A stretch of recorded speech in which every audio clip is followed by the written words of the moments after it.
believe in what you said you do.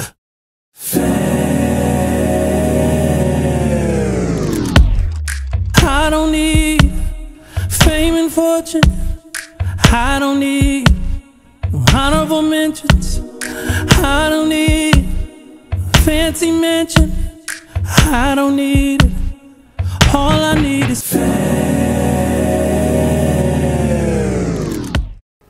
Merci, Papa. Thank you, Father, pour la journée à l'élo. for this day. Je pense que ezalaki na mabongisi ya Nzambe I think God planned this day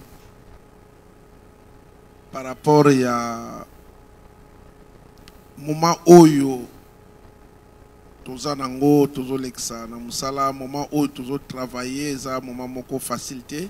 For this moment, we're working out the easy moment. Ndengi pasa lobi As Pastor said, a contacté nga when he phoned me, na nga mo na lobaki déjà non mais na yebisa ki était. on my side it was a no, but I did not tell him. En tout cas c'est impossible pour nazala na partager oyo azosenga. It was impossible for me to come here and Mais share na what he asked pasa me. na ozongela yo I said to him, Pastor, I'll come back to ayebisa you yo ekozala oui ou non. to tell you if it no or yes. Mais d'un coup nayoki Saint-Esprit a convaincre nga Suddenly, the Holy Spirit convinced me pour na kozala kati na sika oyo. for me to be in this place. Yango ndengi pasa lobi As Pastor said, eza hasard te, it's not an happenstance. mais eza mabongisi ya Nzambe. God planned. O nyonso Nzambe abongisi Everything that God prepared, c'est que eza na mutu moko akoki kobénéficier nango it means somebody gonna benefit from it, et puis quelque chose and something esalami gonna take katikati place. na oyo ye akanisaka bien oyo ye alingaka asala. Gonna take place in our mind, the thing that we plan to do or we wish to do. Yango tozongisi merci pa Nzambe pour That's why we say thank you to God abongisi ya lelo. for this day. Tozongisi merci pa Nzambe pour na couple pastoral. We're gonna say we say thank you to God for the couple, Pasteur of the Benj, Mama Lili. Pastor Benj and Mama Tozongisi Lily. merci epai ya ba partenaire bandeko na biso nyonso baza kati na esika oyo. We say thank you to all the partners who are here. Avant na totanga quelque chose parce que toza obligé à kozala inspiré toujours na Bible. We need to be inspired by the Bible. Oui, parce que oyo ekoki ko soutenir biso The thing that's gonna sustain us mingi eza Bible. most of the time is the Bible. Soki tokotikala mingi na Bible If we really dwell in the Word of God, ekosunga biso mingi. it's gonna help us a lot. Nazongisi merci epai na bino nyonso pour na présence na bino pe I'm saying lisusu. thank you to all of you for your presence. Nzambe ya lola apambola bino. May God of heaven bless you. Amen. Présence na bino yango nde sali journée yango ezala vraiment oyo tokan o bakanisaki pona yango.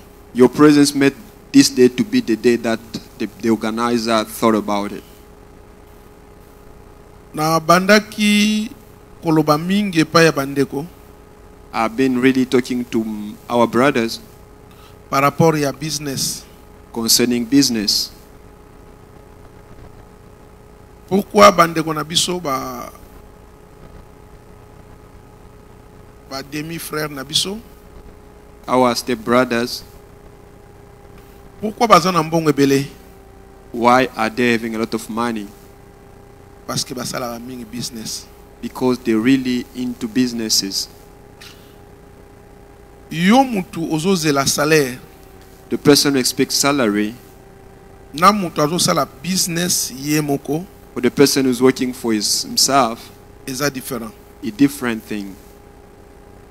Yango omona That's why we say cash pona bango for them cash eza vraiment eza facile. is easy to get. Pourquoi cash eza facile? Why they are having cash flow in their hand?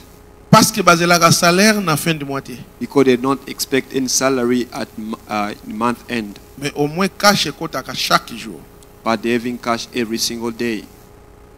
Bazali o pe basalaka. And there are those who are working as well. Mais pourcentage ebele pa na bango But the highest percentage, bazali bango moko ba entrepreneur.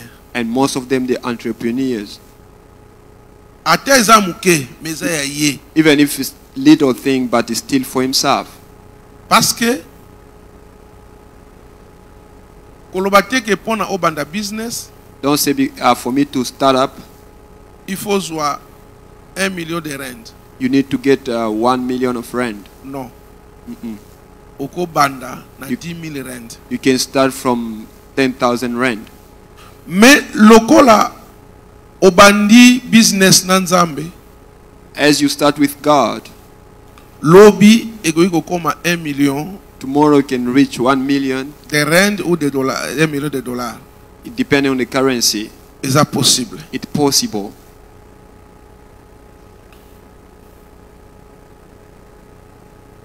Na lingina banda musala moko na Kinshasa I want it to start a certain business in Kinshasa. par rapport ndenge pasa lobi ke na bazomona yo ndire kala mingi to mona ba makamba transfer okangi. As Pastor said, for it not for long for me to shut up the transaction of money.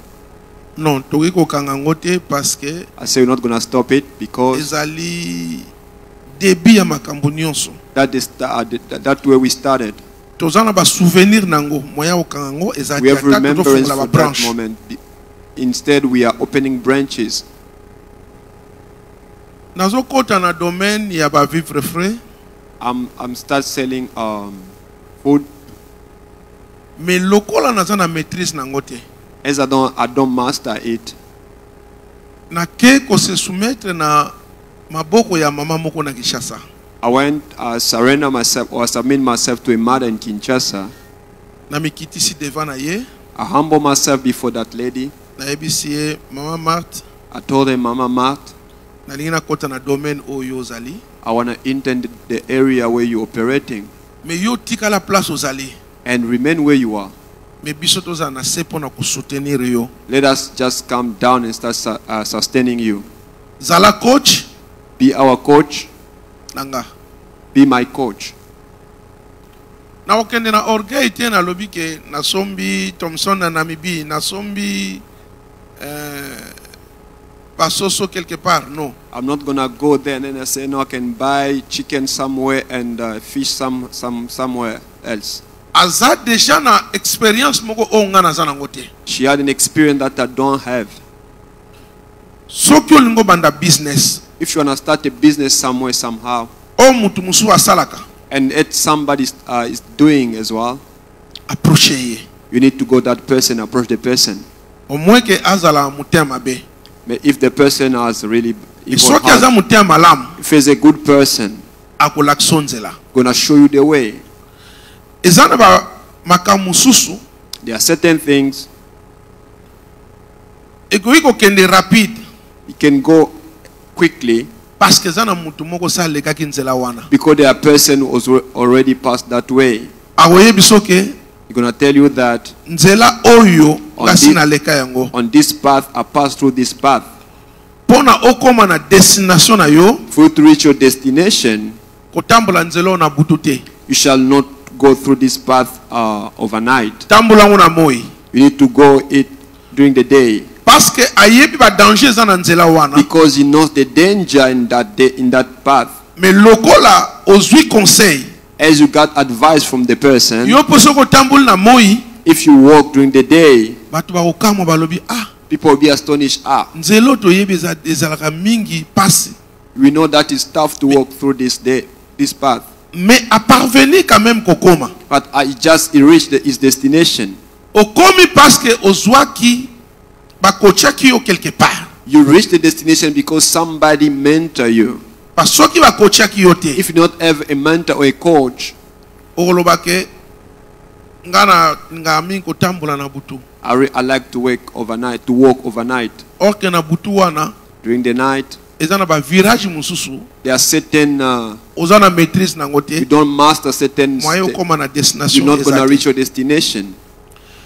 Business Business as well, mpo na ngai for me, nankurageaka I always encourage people, bana nzambe Christian especially, tosala business, to be involved in businesses, tokota na business to be involved in business avec l'esprit de Dieu. with the Spirit of the living God. Pourquoi toujours échouer na business? Why are we failing in business? Parce que Because na bengaka ngo bilanda landa. people are copying people, other people. Tokoki kokota na business ya bilanda landa te. We cannot intend business start copying what people are doing.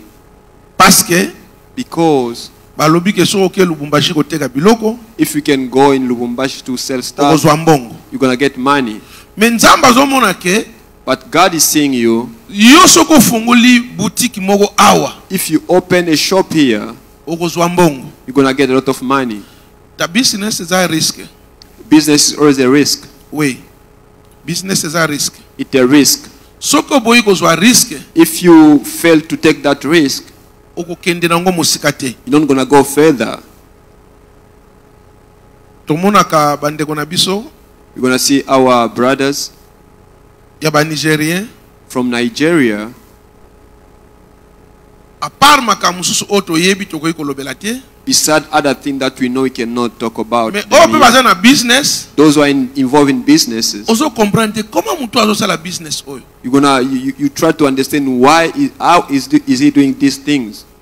Parce que moyen okende musika moyen obanda business moko quelconque ezate parce que ndenge yo na mutu na yo ndenge ozo kanisa ndenge ozo lingela oza na possibilité wana te. In your mind, the way you think to start up your business, you don't have that means to start.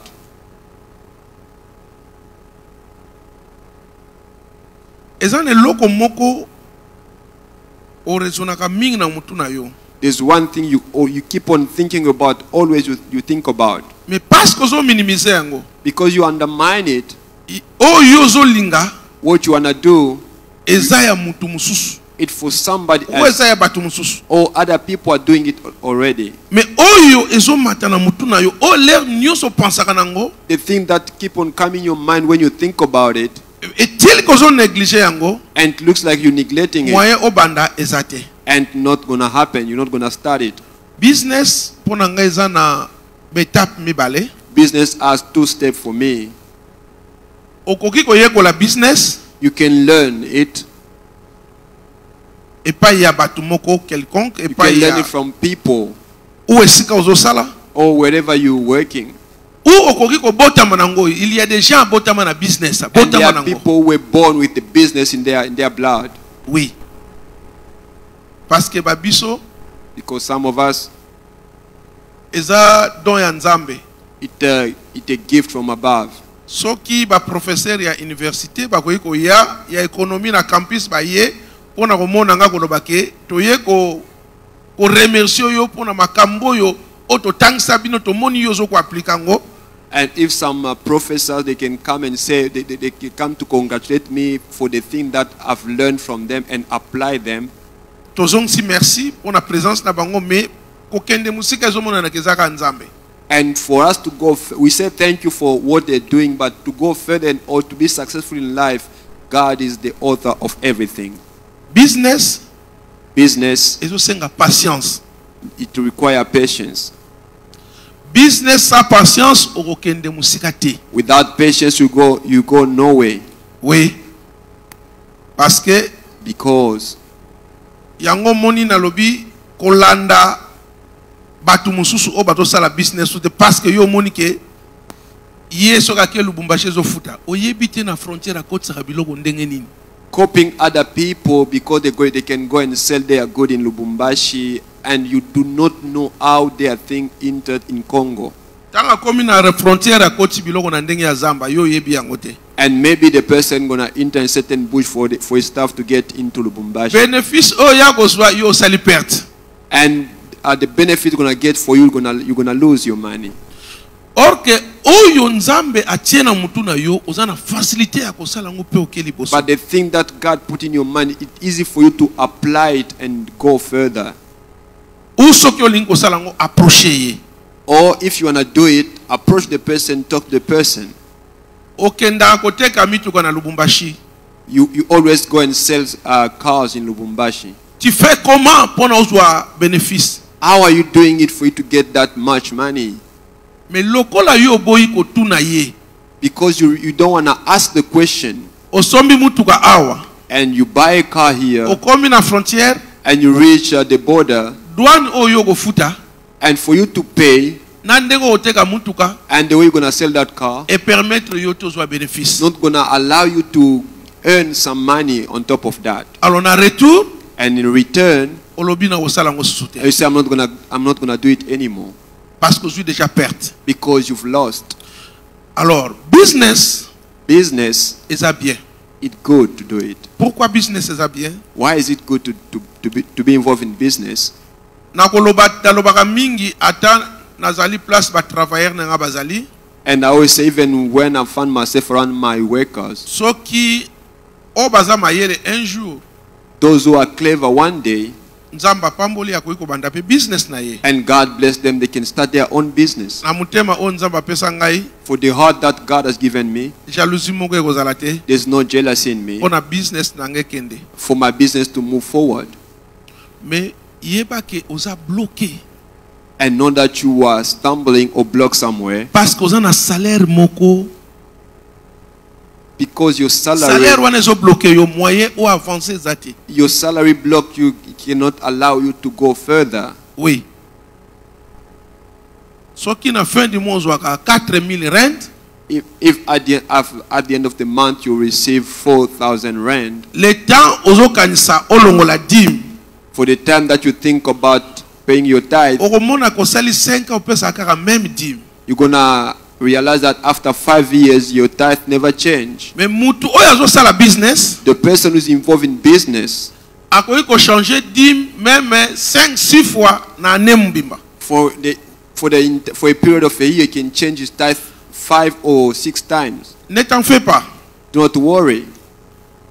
Tant tozolobela biso bana nzambe tozali na alliance moko na ezo kangisa biso na dîme. There's a covenant linked to tithing. Business ezali na ndenge bele o batosala business. There are so many ways people are doing their businesses. Ezana batu musu azosala business. There are people who are involved in business. Mais abomaki mutu moko batu mibale misatu na famille bien wapi. He has killed several people in his family or one person. Donc okomona ke business na ye, and you're gonna see his business na oye asala eza ya kosangana. And for what he's doing is it merge. Mais business oya biso for us is lié. It's linked. When we're talking about things like tithing, the way you pay your tithe, and that the way you're improving and you become successful. Business, you can start with 10, and tomorrow you reach 100. And for the person who's having a salary, pendant 2 ans, 3 ans, gonna remain at the same level, paying all 10 rand for his tithe. Soki papa omonike kote business ozamakasite. If papa see that you're not stronger in business, fungola mama nzela asala business. You can open up the way for your wife to start a business. Okoki kosunga ye na ba idée mususu me lokola ye akoki azana facilité wana pesa ye chance. You can help her with ideas, but give her a chance first of all. Tango pesa ye chance asala business. When you give her a chance to start a business, longole loko moko na mutu na yo. You need to take away something from your mind. Soki ake Dubai bi ake Congo. If she traveled to Dubai or Congo, obanda ko kanisa makanisa mususu te. Start having a second thought. Yo mona ke tozo sala business pona ke ndeliboso. Think about the business for us to go further. Na cadre ya business, In the business, mama on a lobby and the mother that I said, pour na vivre frais, pour na banda na Kinshasa. and the one who started the business in Kinshasa, Fallait tout ça na ye voyage. we had to travel with her, Mais na moni aye na mobali na ye. and she came with a husband. Atiki mobali na mutuka. She left the husband in the Ya car, koti na bureau pour nga. and she entered the Parce que office tout ça na traité biso mibale. because we need to talk about something, two of us. Je pense pas que mobali na ye yebisa que comment nga na tika na mutuka yosani. I do not think that Donc il y a des choses il faut. there are things that you need to remove from your mind. C'est la même chose na côté ya ba maman. The same thing from mothers. Mobali na yo akoki kosala business na mwana mwasi moko. C'est pas aza makangu na été. Mais bango mibale esengeli basala lien moko pona business ekende liboso. And the two people, they need to have certain ideas for the business to move forward. Tozala bloqué te nanu na pensée na biso. We shouldn't be blocked in our mindset. Tozala bloqué te na comportement na We biso. shouldn't block in the way we behave.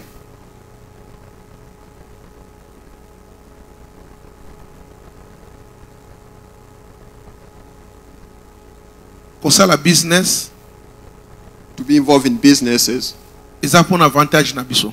it's for our advantage. Ndenge yo kotsaka mbongo na shop moko quelconque chaque jour.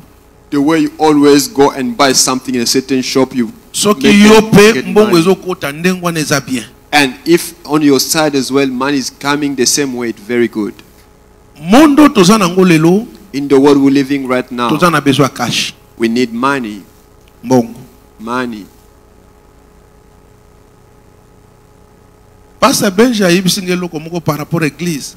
Bien sûr na répondre yete. Pastor told me something concerning church, Mais na and kati na nga I- na lobi in my heart I said, sagesse moko ya bato ya business. it's a wisdom that comes from business Oui. mindset.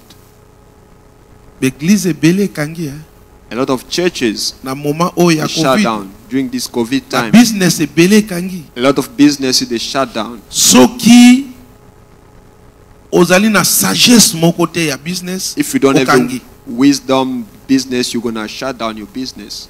Oui. Mais il y a des gens na moment oyo Yeah. eza pe na bato oyo People in this moment and ba this time, evolue makasi. they improved a lot. Mais eza pe na bato mosusu There are certain people oyo business pe kwei. and their business just falling apart. Business ezaka te omataka kaka te. Business Business in- ezali esalaka boye.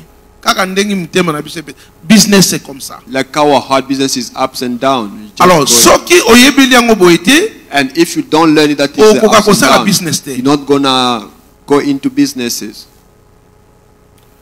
papa aye kotika nga awa na yebi te bandeko so bamonaki ye. And the man that came and brought me in this place C'est un indien. is an Indian guy.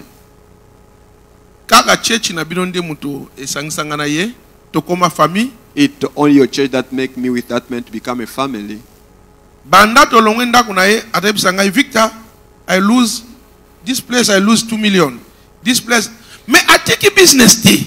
And il était en train de Il dire, continue. j'ai perdu l'argent ici, 2 millions and so on, but he never stopped in being involved in business. Il faut ozala na focus na ozolinga osala. You need to focus on what you wanna do Lelo today. obandaki omoni ezosimba te. And you start and it not work out. Kotika te.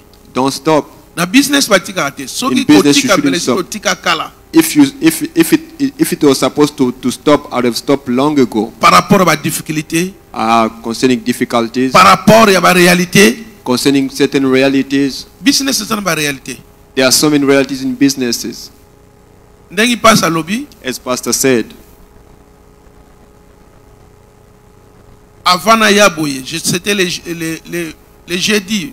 Babenga yo papa remorque bande kozonga ekoyi na nzela. Thursday Mbule they called betaki me. ekomi na mbanza ngungu ememi eti na ravin. They say that my truck just was. Mais lingolo bateke lokola esali accident na tiki bozo ango botika ngo quelque part ba bongisa en attendant oui c'est ça business. Take it and then go and fix it somewhere. That in the same time doing something else. That's the business. Soki na mutu na yo tieka ka business mataka. If in your mind business is only going up, mukolo okite otiki yango. and the way you're gonna be going down, you're gonna business. stop. If you know that business, it can come, and that moment you're going to continue.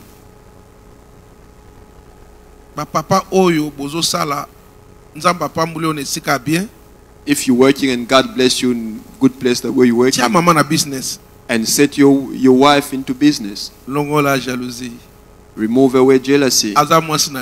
She's your wife. Trust her.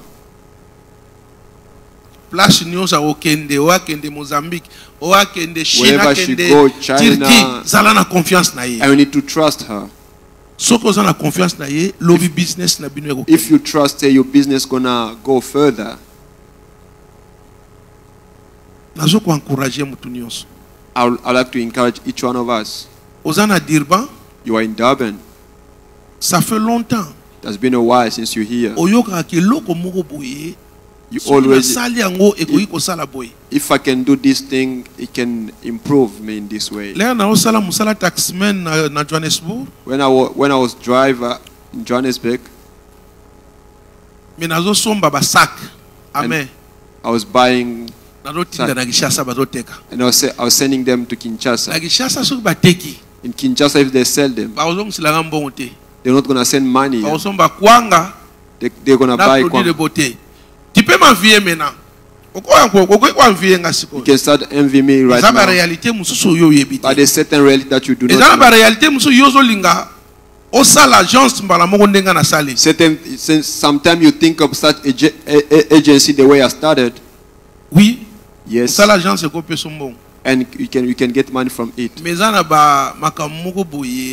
There are certain realities that you paralysie kaka le même jour message paralysie mbala moko. And for the same day they give you a message that you collapse. Zomona. You know. Mbongo nyonso za na maboko za mbongo akolia te. Every mind that you have in your hand is not mine to spend. Zwa risque. Take some risk. Kotika ba bank awe pesa keloko te. And the bank here, they don't give money. Banda otika 50,000 yo kumisa ke nazana 50,000. No. Since you have 50,000. Vanda na madame. Vanda yo moko tale loko ni na ko iko sala 50,000 oye ko iko pesa nga quelque chose. Looking something that you need to do for that. If not here, even in Congo, God can still help you. Oh, banda ko sombi biloko 50,000 pesi 30,000 otika te continue. Do not stop, continue. Ezo pesa yo nde mayele. It gives you intelligence. Do not keep money. That's why Jesus, when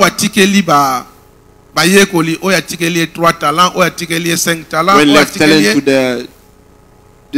the servant, the one who multiplied, and the work becomes 10. The one said, I'm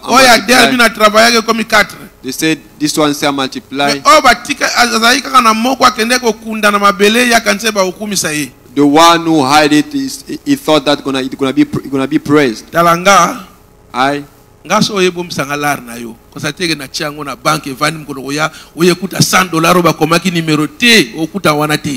if you give me your money, you're not gonna find the same way. And when you give to the bank does not, bank and the money that you give to the bank is giving it out. And the money that you give to the bank is keeping it.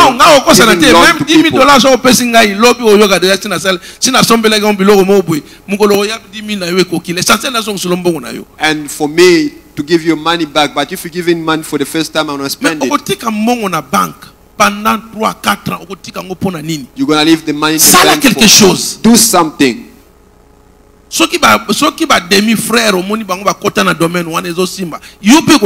If our stepbrother they are involved in certain area and they are succeeding, you too you're gonna have success in that domain.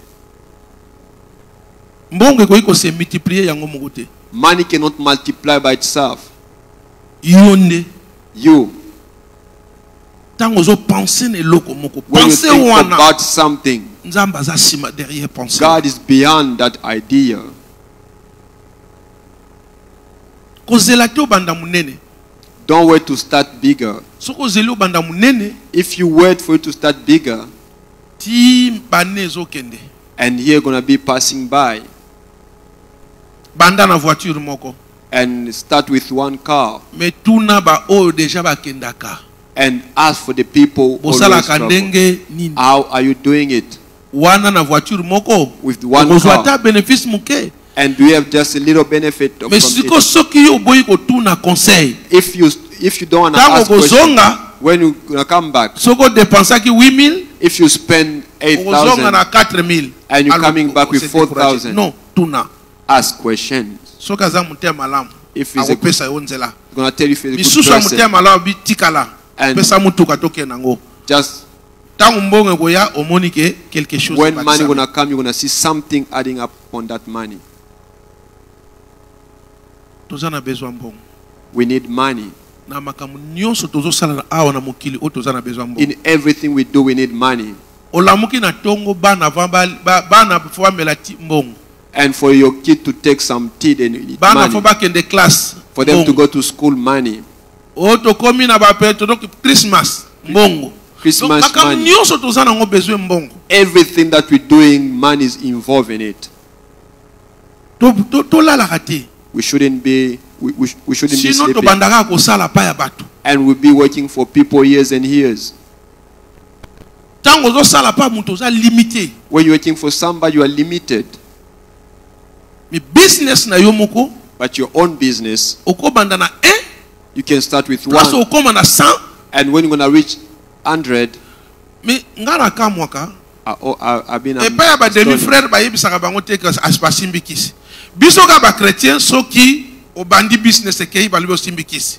for our step brother, when they're doing something, it's not charms involved. But for us, it's gonna be okay. This guy is having some magic stuff.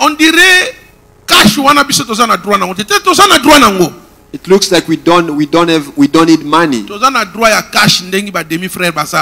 have the right to money as our step brothers. They have it. And that domain is not only for them, but we don't understand. There are certain people that since they start working in the shop somewhere. You did not start there for you to spend 10 years. And you went there to shop, your shop not gonna fail. You know the way they buy. You know the way they welcome the customers. You know the way they sell it. That's the way things need to be done.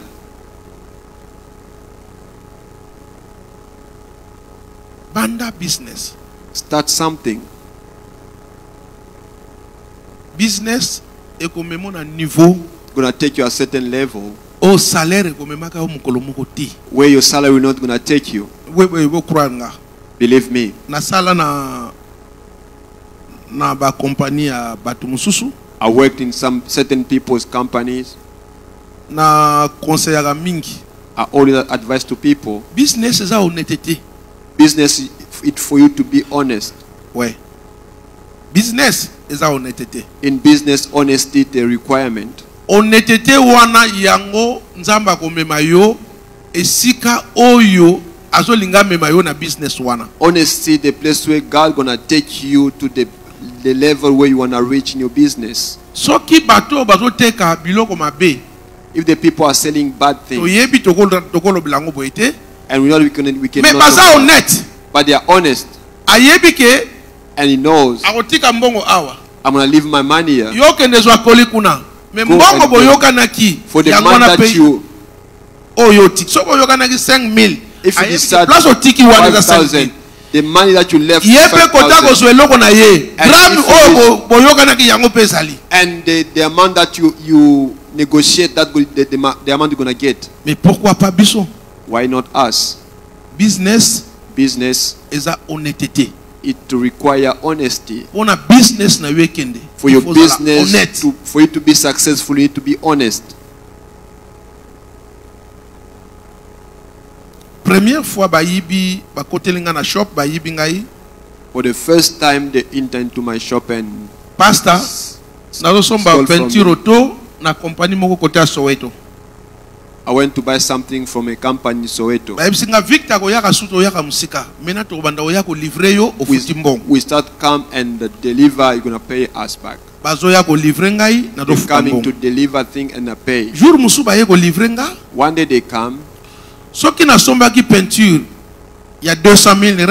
If I buy stuff for 200,000, chauffeur wana propose ngai peinture lisusu ya 200,000 mais na 50,000 rand. And the driver proposed me to give less money for the same amount of things. Car maison moneza ya muibi. And namona ki opportunité. And I saw the opportunity. Natali bénéfice ngai me awa. I look at the benefits I'm saying. Because ba 300%. This is going to be even 300%. Les jours na sombi peinture. The day I bought that. Oya ngai. Na oya batona ba epesaki biso ya coopération eke Kinshasa. And for that the amount that I bought for myself and the one for the cooperation went to Kinshasa. Ekoti lelo na shop. He reached today in the shop. Na ba 1h du matin ba toboli shop babuki penga. And 1 a.m. they just come and stole from me. Oyebi peinture ba yiba. You know the pen that they stole. Ona somba ki ya 50,000 wana. And the one for 50,000 rand. I did not touch the one that about in honesty.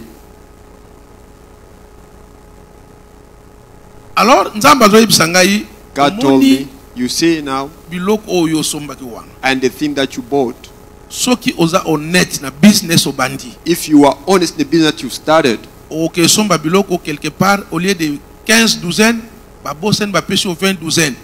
Eza chance don't say it's a chance. If there's extra, God gonna bless you even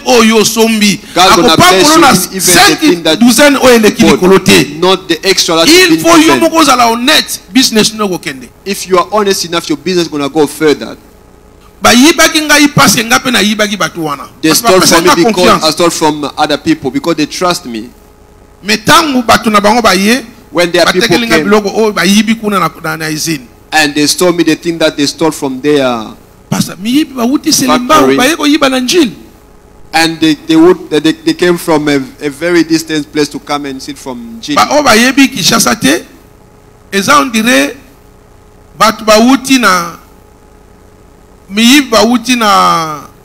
robbers they came from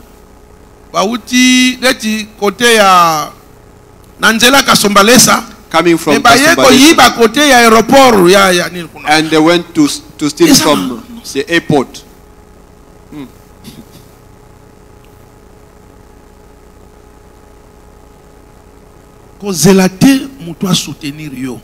Do not wait for anyone to help you in business. The only person who sustain you is you and your God. Do not anybody to come and encourage you. Be courageous. Give yourself the courage that you need to start something. If you wait for people to encourage you, people will discourage you. In this domain, is it gonna? And you are a doctor. Why are you starting these things? Business is upon about unions. Business is for every single person. Business is upon a teko or as a doctor or as a boy. This one is a doctor. This one is business is upon about unions. Business is for every single person. You can start. We can add something in whatever you're doing.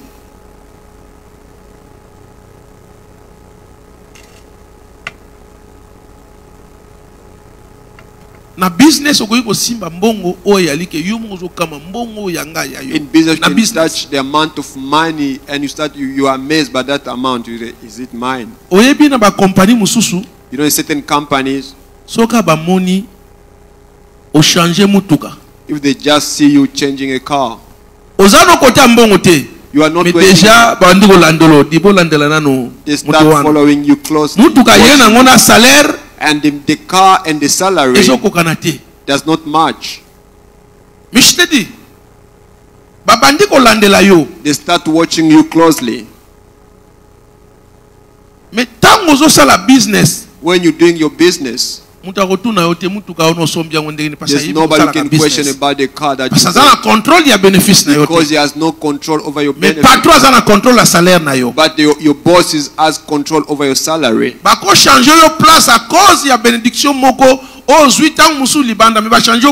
You can just be moved from one place to the other because of a blessing that they don't even know where you get it.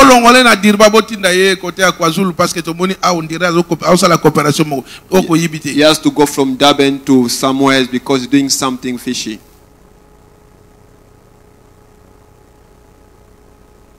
If you're an engineer, you can do a business. For the businessman to become an engineer, it's a tough situation. Oui. I'm telling you true.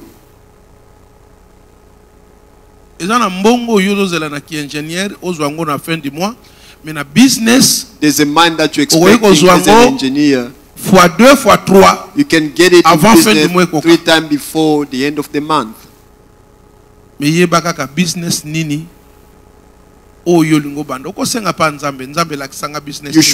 know the business that you need to be involved in. You can ask from God, God, show me what I need to do. The brothers that are doing business, I can ask them as well. Why aren't we going further in our businesses?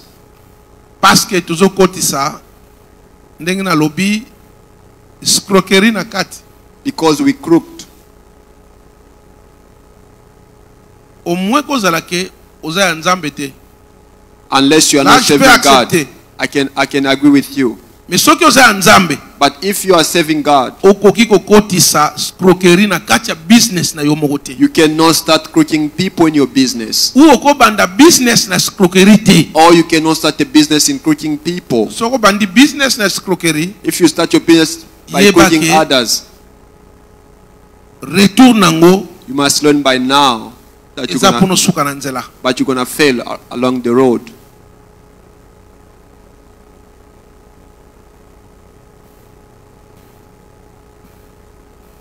I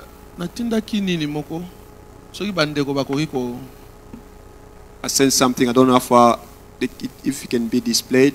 Let us share with it with our brothers. Wana tozomona crocodile akangi, je pense buffle. Akangi ye azolinga azongisa na mai parce na mai nde wana crocodile azokomisa makasi. Mais okomona ba buffle place wana bazali plus de 200.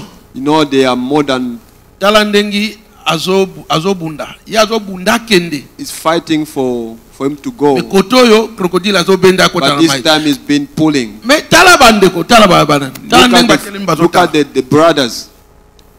He's fighting alone. No one is helping him. No one is helping him out.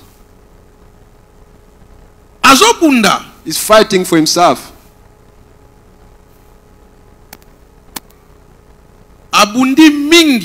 He fought a lot. But and the crocodile cannot pull him in water. Tala kotoyo, je pense Zangubu, je pense. L'hippopotame. L'hippopotame amoni ndenge nini mutuwana azo dengi bifla azo souffrir. So they were suffering. L'hippopotame yewana aye ko menacer crocodile. Hippo, yeah. Yewana menacer crocodile. Crocodile atiki tala yekuna akei na souffrance nyos me yewana bimi akei. It's going after suffering. Yangona lobby. That's what I'm saying. Na business oyo ko iko sala bien oyo salaka. In the business that you're doing, all you can start doing. Do not wait for people's rescue or help. If you're waiting for people, they will look at you the way you fall. If you're waiting on people, how are you suffering?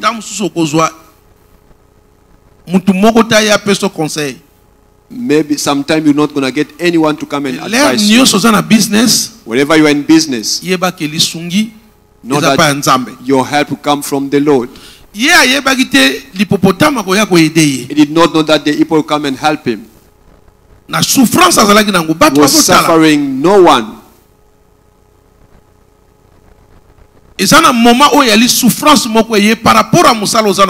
There are moments of suffering, and you praying, know that your help will come.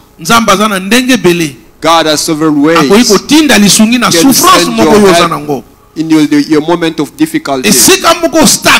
Wherever you stuck, there are people just looking at you. Pastor is a humankind. He's a human being. You're going to leave the church for nothing because of pastor. Is a humankind, is a limited. And wherever you know that you need help, pastor also is limited. You need help as well. Let us really rely on God. Difficult that we can encounter in our workplaces. Let us rely on God. Amen. Amen. Bien? Yes.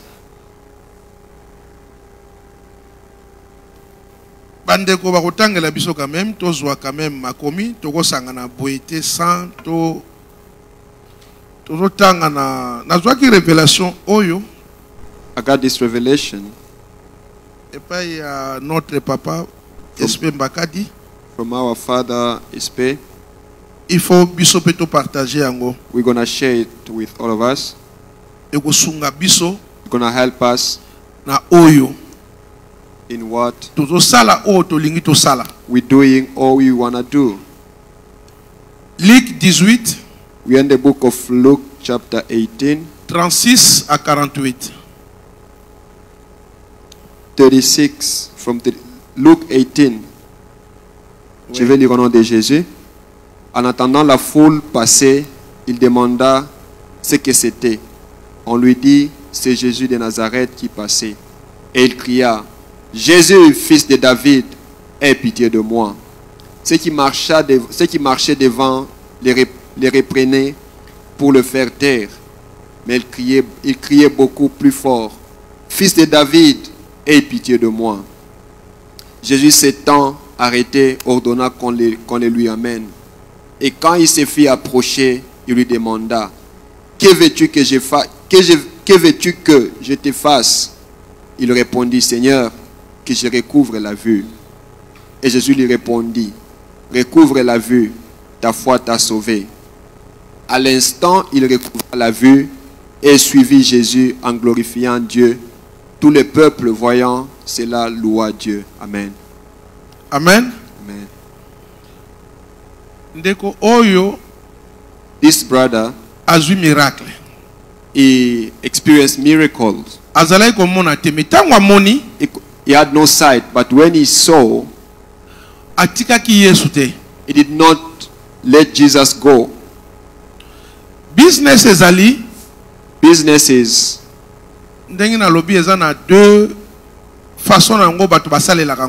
there are two ways people are doing business. There are people who are relying on God in their businesses. Other people, they are doing in their own way.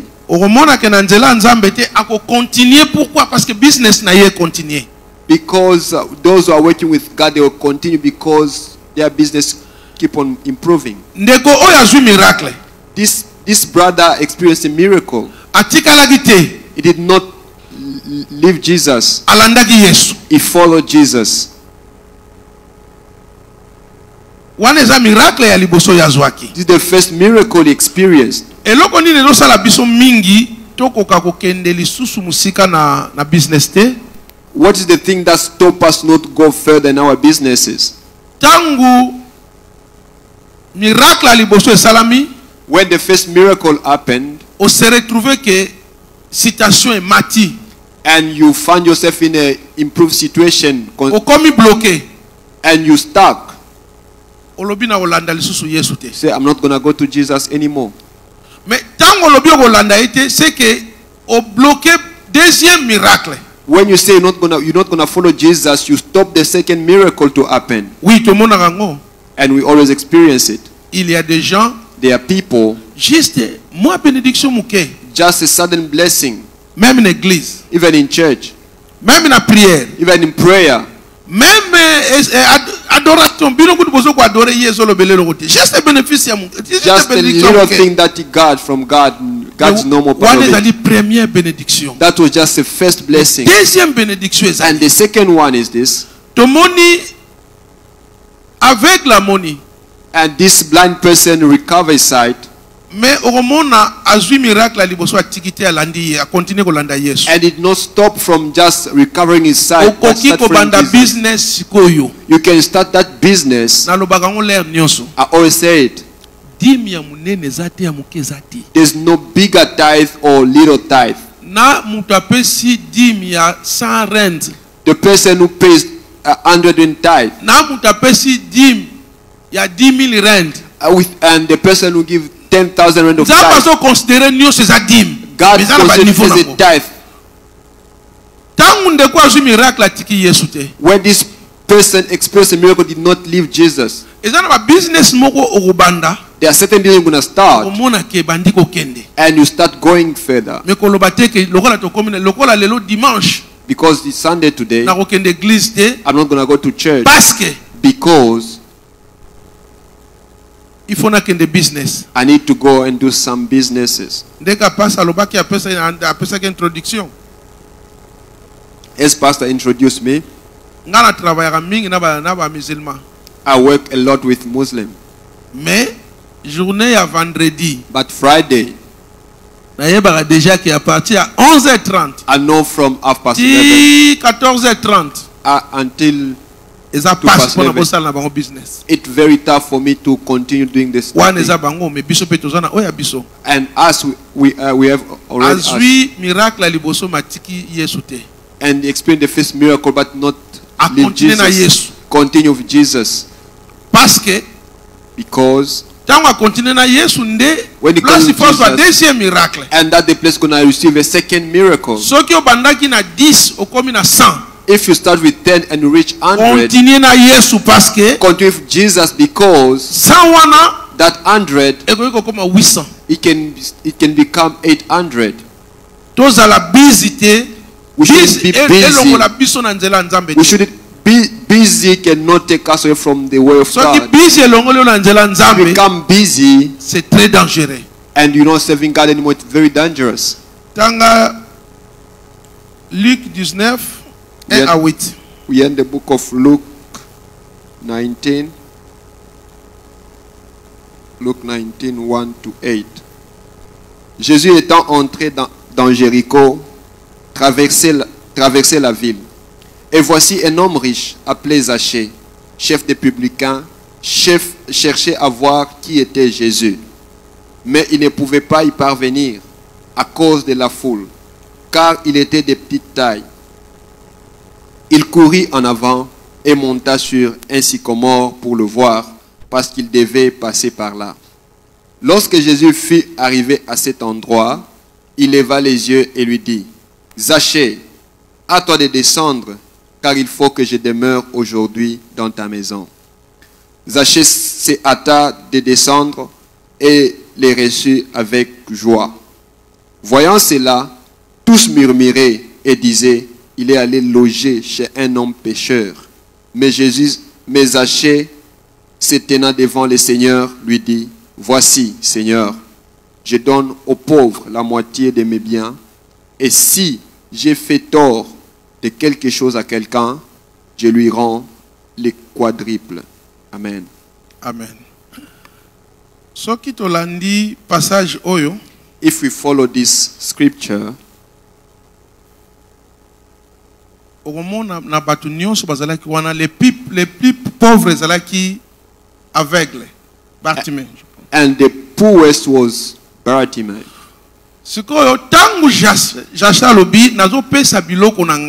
When this rich man Zechariah said, I'm going to give away all my stuff to the poor. When Jesus looked around, the first poor he had, and this poor was with Jesus, was there with Jesus. As Bartimaeus did not get all this stuff, but priority was him. This is the second miracle. The first miracle the second miracle, he received money with all easiness. Why? Because he received the first miracle, he continued following Jesus and received the second miracle. Because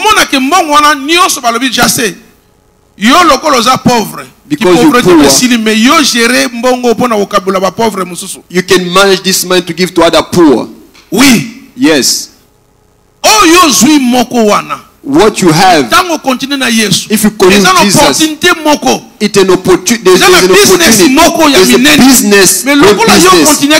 Because you continue with Jesus, and you have that easiness to get to that place. As we start with our business, as we're talking right now, I do not know how our pastor is thinking. According to me, he's thinking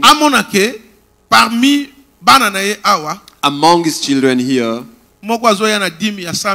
somebody coming type of 100,000 rand. It's possible. I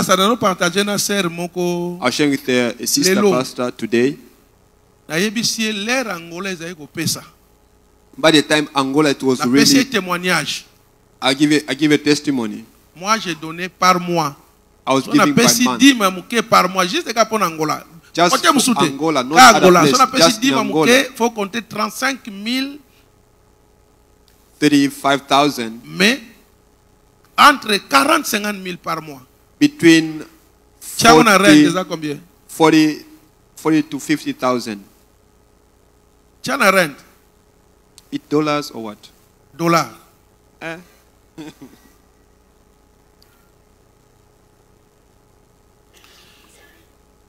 800 000 rent. Grand frère dans lobby. Évitez na témoignage na lobaka na bino awa. Grand frère dans lobby. Mais vous voyez misa pasteur oyo. He said you're making rich this pastor. Yo pesa oya nzambe. Tikala na oya biso. He said just give for God, remain with what belongs to us. When we go in the book of the Bible is telling us in the book of I shall threaten. There are certain businesses. And brother Anise knows. There are certain ones going through in our business. If we not every time. And we didn't shut down because we have God. Be with God in your business. Even the God is there to fight for you. Do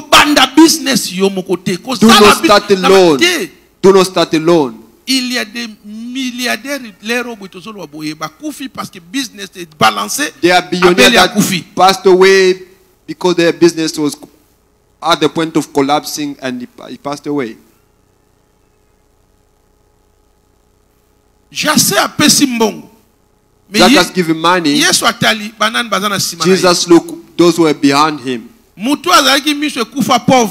the one who was begging along the road. And he recovered his sight. He said, let me just go and look. And he followed Jesus.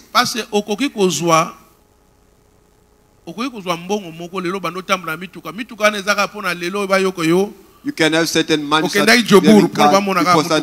just go to Johannesburg for people to see that car.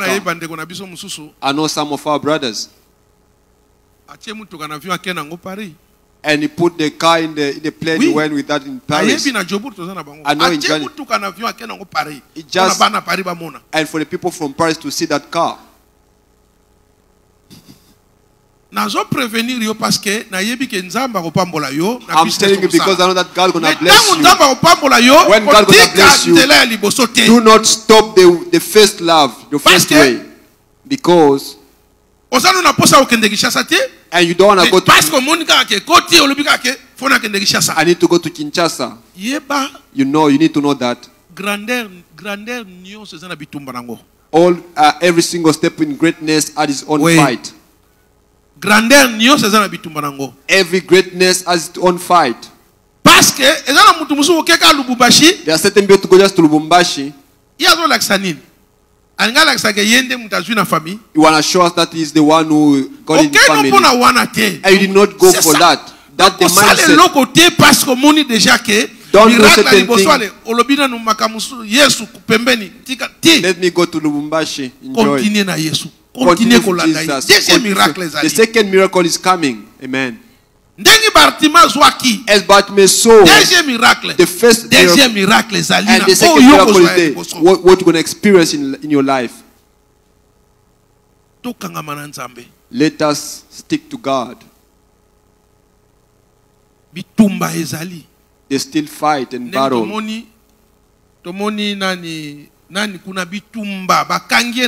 And we saw there he was fighting in those fight. Do not look out for people. And if it not work, continue fighting. You do not know solution will come, but our God has solution. Amen. And since he started with nothing, do not stop because people are talking about it.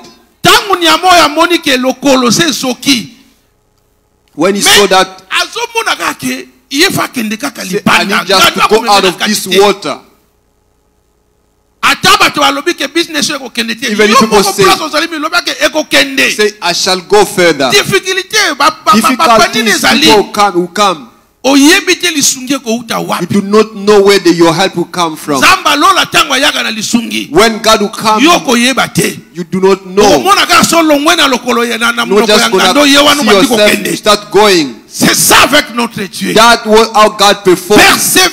You need to persevere. It's not easy in business. Business always pays. But there's still realities. Do not stop.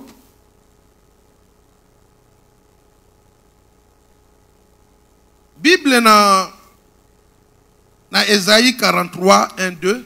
In the book of Isaiah 43.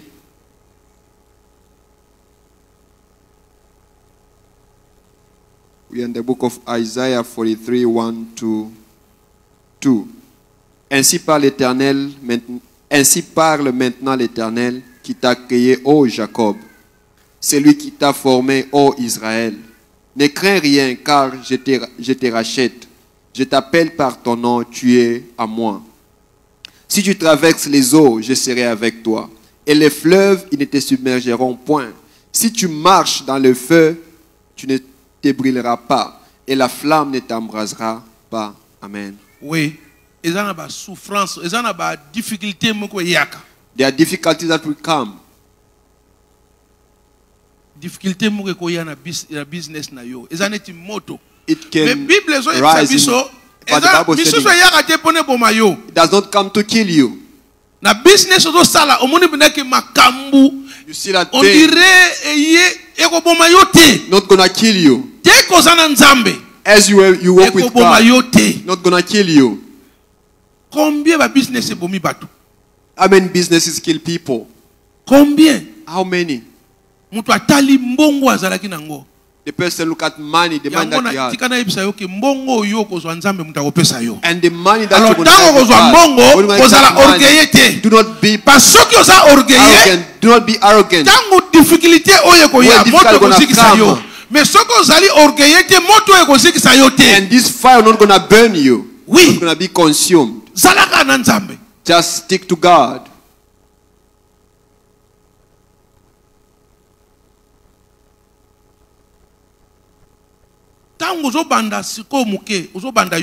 When you start little, you and when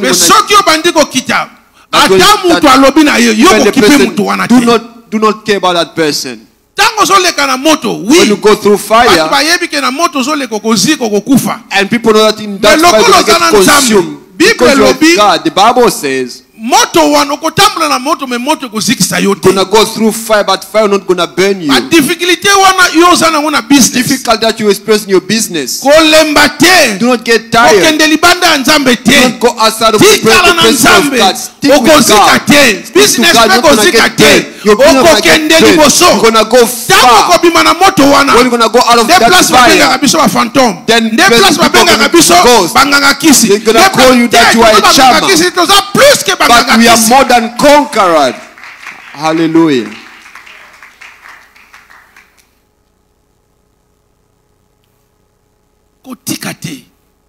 Don't stop. If you need to stop, there are certain people who could flood us. We cannot mention their names, but we're not going to stop. With God we agree. Even if you go through fire, fire not going to consume us.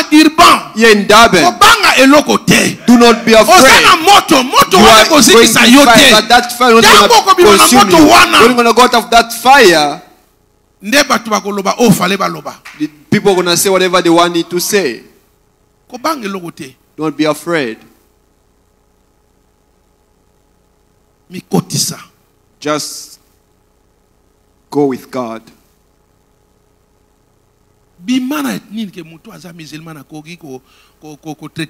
No. You need to remove in your mind that this person Muslim cannot deal with this person.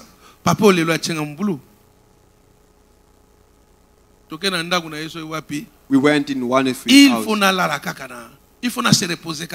He said, I need just to rest in his house.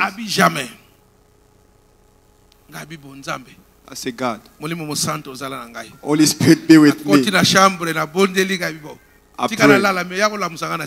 I come and wake me up around 4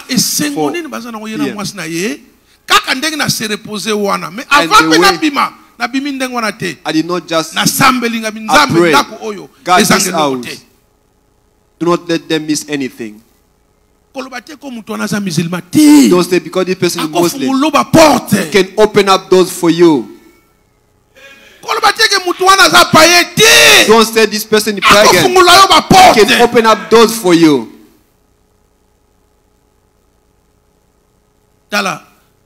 Yoka secret mokona nazoloba.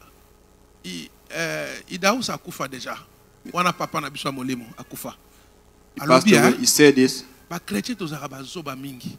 Christian sometimes we are stupid. You know, if you have money, come with money at La Grace. Sinon, on regrette. I know how to give money outside of this country. There are certain places. They're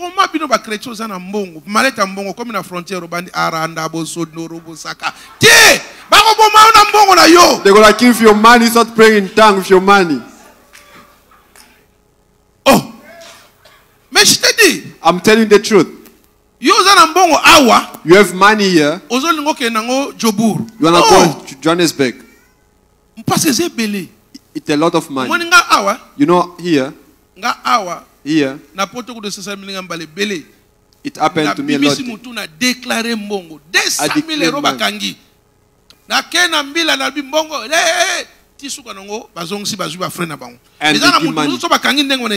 there are certain people, if they just wish you that money here, you can give me 1 million. I have that easiness to go and confront, and that money will come back. If they arrest you with 1 million, and another you cannot explain it properly, your money will go. C'est ça. That's the problem. Alors, when you reach at the border, Luka chef moko ya police. Just seek for a person, even the chief of the police. Businessman. I'm a businessman. I'm going there to buy stuff. This is what belongs to you. I'm going to take that. This is my brother. This is my brother. C'est mon frère. C'est mon frère. Yeah, you start praying in tongues there. Once you finish, and they're gonna, man is go. There's a place where you need to pray in tongues, other place you shouldn't. And you see, and we came with the brother. And we reached there.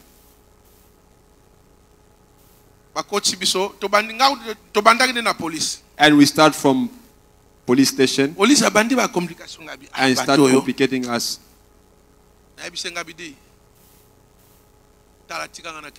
Let me go, I told him. And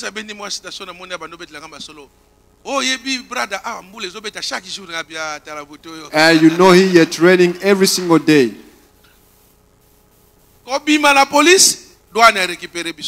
And we coming out of police station.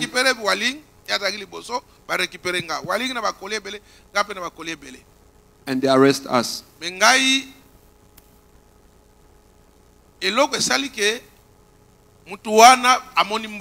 They think that the person saw money. When he saw money, start complicating us. We start. I need just to calm down because I might lose everything. And what I did with was wisdom. And sina beti mwa biloko na yemi kimika sina mboko yemu kabando kangala bakoli abandi ko kangangobie bomuntu ko yombala sima so yena ko do this. Start arranging stuff for me. And the place where you see control ki saki na ngaya oya ko benda because oya maboko control ki te siko soki na che mutu makasha ko control suna oya nino siko na mona susu oya za susu na saki ya maboko e komi susu pi become ko se la tawana te. And when you come in a douane yebike our produit ko takate you come in a mutadouane yebike ko takate me yebe na and the person knows that don't pray there. C'est ça le problème. Oui. That's the problem. That's not prayer, no longer prayer there. You need to use wisdom. And don't pray. I need to give you something. And my kid gonna eat. Just go and eat your own way. That wisdom. Oui, I'm saying the truth. There are places to pray and a place you shouldn't pray.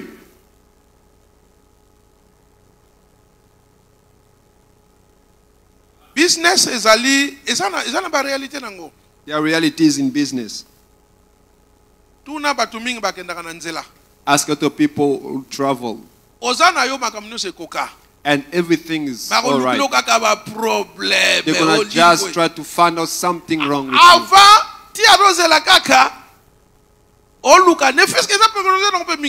Yeah. Just 50 rand.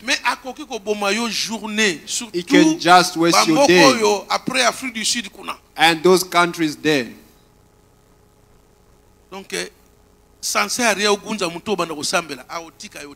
And even if you pray, if you need to give me even 20 rand for you to go away, give him and then just go your way.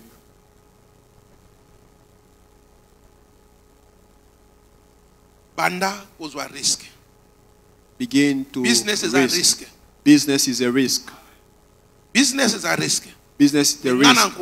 Banda business. And I encourage you to start business. If you start business, Un jour, okokanisa journée lelo. One day you think about this day. Musala nzambe.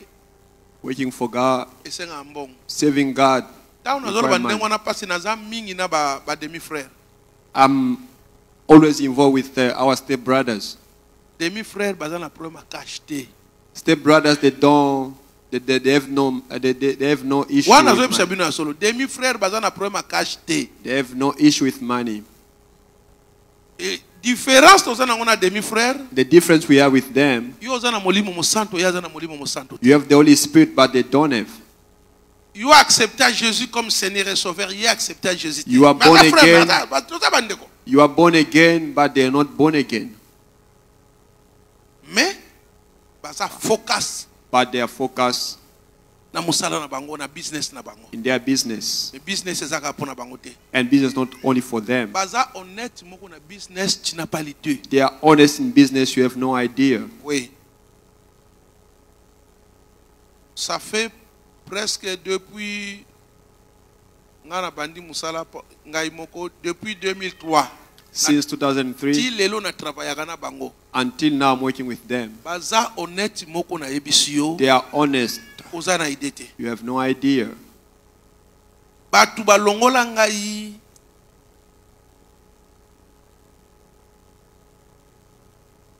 Idée que oye papa deb sanga $100 et puis na salsa de charge bango.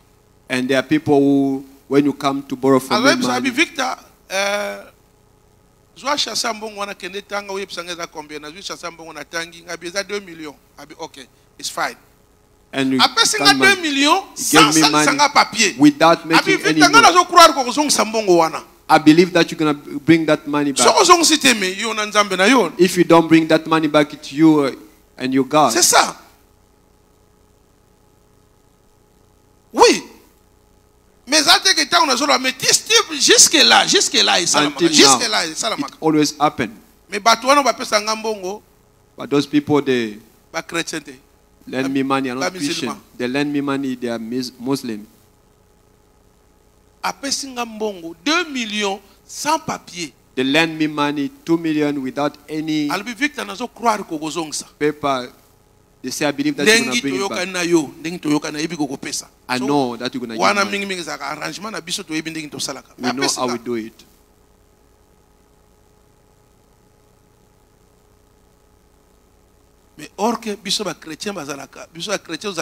Christian. For the first time, second time, third time. Oh no, nowhere to be seen. Obungi na Yesu, obungi na Molimo Mosanto, na business nyonso na se. You just vanished like a gas. Nazana papa na ngamuso endien banda Johannesburg mazape na wanda awa. Papa wana so na bengi esiko. Siko so na bengi. If I call him, you come here. Ani seba yebi combien de fois bazu problème. Papa wana même ngala zana poto so na bengi. Ako démarrer mutuka na ye. You're gonna switch his car and already threaten police. Police policemen. You're gonna come and threaten policemen and then go. Mais pourquoi? Why? Niveau oyo ya honnêteté. The level of honesty on a yekola pona bango that I learned from them and I follow them. If I vow something to you, I'm obliged to honor my vow. And business is all about honesty. For you to get great business, and you to be honest in this little that you've started. You cannot crook your partner. Jamais. Never. If you do not crook your partner, you will have more partners. Amen. Amen. To banda business. Let us start up. To salaga business. We do it. To continuer. Let us continue doing it. It did not stop for the first miracle. Do not stop. Jesus is gone. Let us stick with him. na moment ya ba difficulté ko loba teke na kopesa dimité ko loba teke na kufunga musala nzambe I'm not going to give my tithe, I'm not going to give. Ezali source na biso. That our source. Place maye bimaka. That the way water flow. Even if there's no more water, that is source. You need just to take care of it, because for 2 months before the end of the year we're going to have more water. Difficult that you that shall not take you away from the church. I'm not going to do anything for the church. No. You are obliged. Il faut ça avec vision. You need to do it with a vision. Parce que toujours dépendre d'Nzambe. Because we depend on God. Amen. Amen.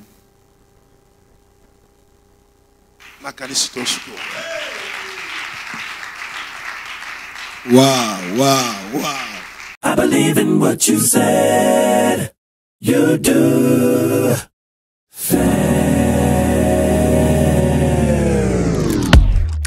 I don't need fame and fortune. I don't need honorable mentions. I don't need fancy mention. I don't need it. All I need is